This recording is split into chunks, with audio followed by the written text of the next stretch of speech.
எனது பல பாவங்களுக்கு பிறகும் கூட கருணை உள்ளம் கொண்டு தாங்கள் என் மீது அன்பு காண்பிக்கிறீர்களே, என் குற்றங்களை தாங்கள் மன்னிக்கிறீர்களே, இதற்கு என்ன அர்த்தம் என்று நான் புரிந்து கொள்வது? துந்துபிநாதா, ஒருவேளை நீ ஆற்றும் செயலானது லோக நன்மைக்கு காரணமாக அமைந்தால் அது நன்மையையே அளிக்கும். ஆனால் ஒருவர் ஆற்றும் செயல் தர்மத்திற்கு எதிராக அமைந்தால் அதற்கு பலனாக பேரழிவையே உண்டாக்கும். ஆனால் நான் இப்பிரபஞ்சத்தையே அழிப்பதற்கு தானே முயற்சி செய்தேன். ஏராளமான விலங்குகளை அழிப்பதற்கு திட்டமிட்டேன். ஆயினும் தாங்கள் என்னை மன்னித்தீர்கள். ஏன் மகாதேவா, ஏன்? ஏனெனில் நீயும் ஓர் விலங்கினம் தானே. விலங்கினங்களை காத்திடும் பொறுப்பு இந்த சிவனுடையதே.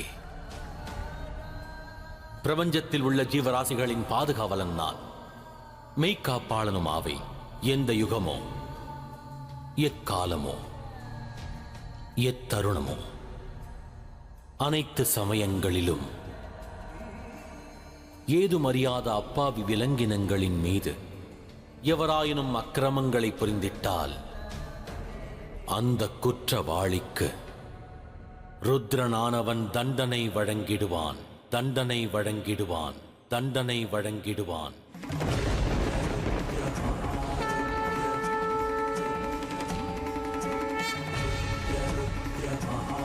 தாங்கள் எனக்கு கருணை காட்டாதீர்கள். இந்த பாவியை தண்டியுங்கள். நான் செய்த பாவத்திற்கு மன்னிப்பே கிடையாது. இந்த சிவனை பொறுத்தவரை மன்னிப்புதான் பூஜை, கருணையே கடமை. ஆகையால் நீ பெற்ற இவ்வரத்தினை, உனது அதீத சக்திகளை பிரபஞ்சத்தில் வாழும் அனைத்து விலங்கினங்களுக்கும் உபயோகப்படும் வகையில் மாற்ற இருக்கிறேன். வேண்டாம் பிரபு, வேண்டாம். இனி நான் உயிர் வாழ வேண்டும் என்ற ஆசை என் மனதில் இல்லை பிரபு. தயை கூர்ந்து என் மீது கருணை புரியுங்கள். தாங்கள் எனக்கு ஒரு வரமளியுங்கள் பிரபு. நான் என்றும் தங்களோடு இணைந்திருக்க வேண்டும். காலம் முழுவதும் நானும் என் அடையாளமும் தங்களோடு இணைந்திருக்கும்படி எனக்கு வரம் தாருங்கள் பிரபு. அதன் வாயிலாக எனது பாவங்கள் விலகும். எந்த பாவிக்கு அருள் புரியுங்கள் பிரபு. எனக்கு முக்தி தாருங்கள்.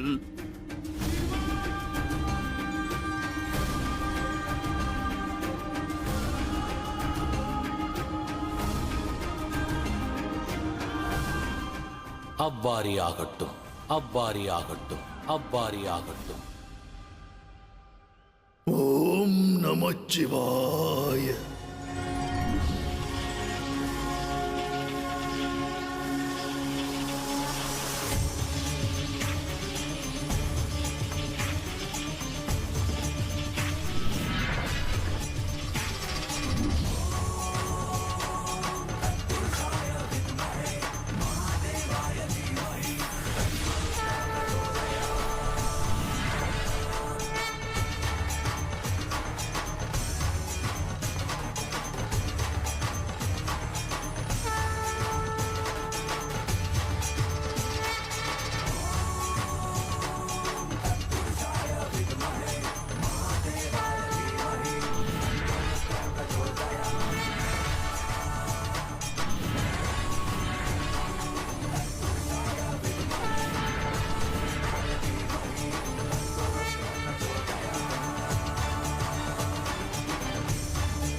என்ன இது நாராயணா? துந்துபிநாதன் பல பாவங்களை புரிந்துள்ளான்.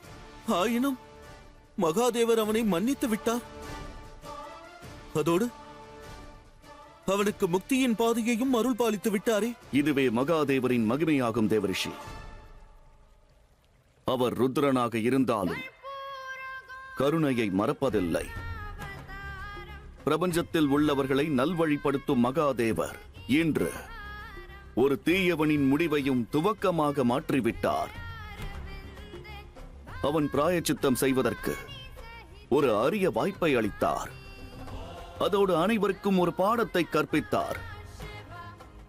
பாவம் செய்தவர் எவராயினும் தனது பாவத்திற்கு பிராயச்சித்தம் செய்தால் தன்னுடைய இறுதி கட்டத்தில் மகாதேவரின் பஞ்சாட்சர மந்திரமான ஓம் நமச்சிவாய என்ற நாமத்தினை துதித்தால், அவரிடம் சரணாகதி அடைந்தார்,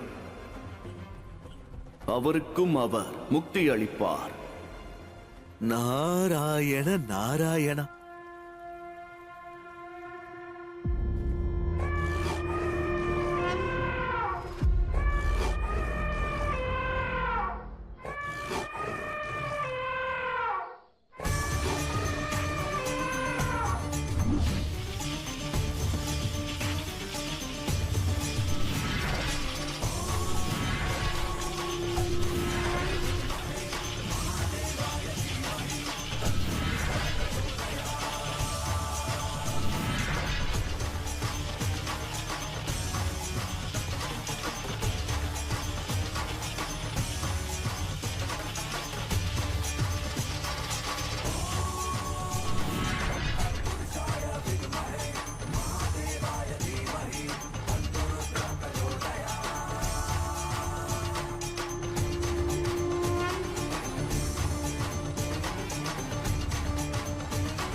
இச்சம்பவம் வாயிலாக மகாதேவர் ஒன்றை நிரூபித்து விட்டார். அவர் மானிடர்கள், தேவர்கள், அசுரர்களுக்கு மட்டுமல்ல, அனைத்து ஜீவராசிகளுக்கும் சொந்தம், அனைத்து விலங்குகளுக்கும் சொந்தம். ஆகையால் இந்த திவ்யமான இடத்தை பிரபஞ்சத்தோர் காலம் உள்ளவரை பசுபதிநாதர் என்று அழைப்பார்கள். பசுபதிநாதர் என்று அழைப்பார்கள்.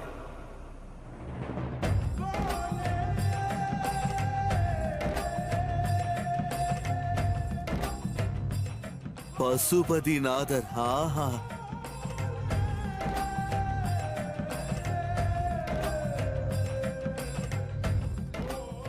இது மகாதேவரின் தவ வலிமை கொண்ட இடம். இவ்விடத்தில் பசுபதிநாதரின் அருள் அனைவருக்கும் கிட்டும். இவ்விடத்தில் பசுபதிநாதரின் அருள் அனைவருக்கும் கிட்டும்.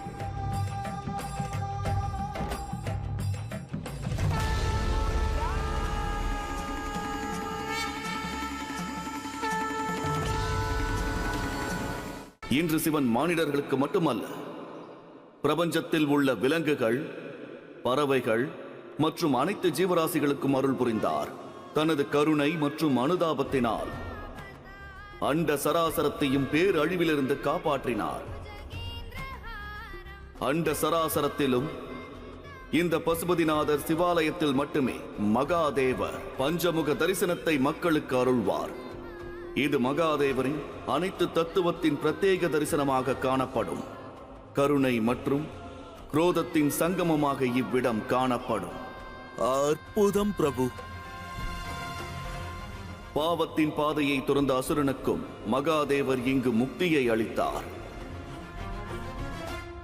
இதைப் போலவே புனிதமான மகத்துவமான சிவலிங்கம் இப்புவியில் வேறொன்று இருக்கிறது.